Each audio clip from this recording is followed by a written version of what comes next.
Antara bahan cekodok pisang adalah pisang, tepung gandum, garam, gula, soda bikarbonat.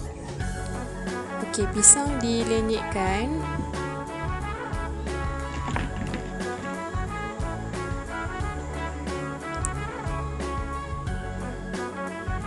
Sukat ikut cup.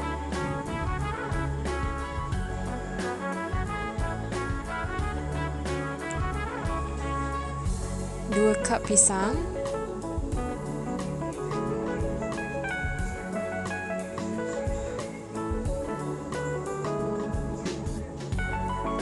Dua cup tepung gandum yang diayak.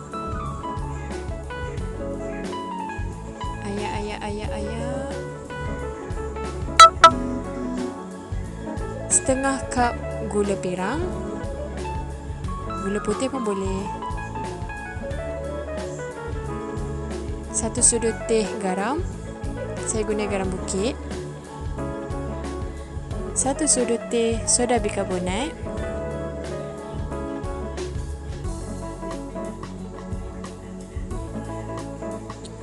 Okey, kemudian masukkan pisang yang dilenyit tadi. Gaul sampai sebati.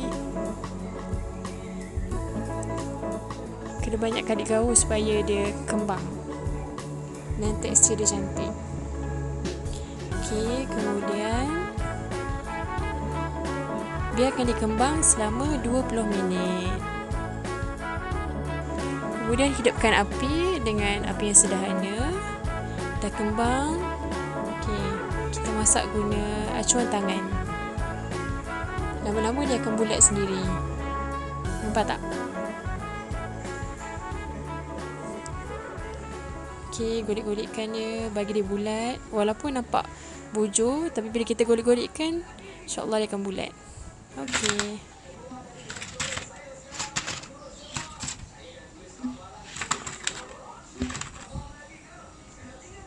Okey, dah siap. Berapa kali bake je dah? Dah siap.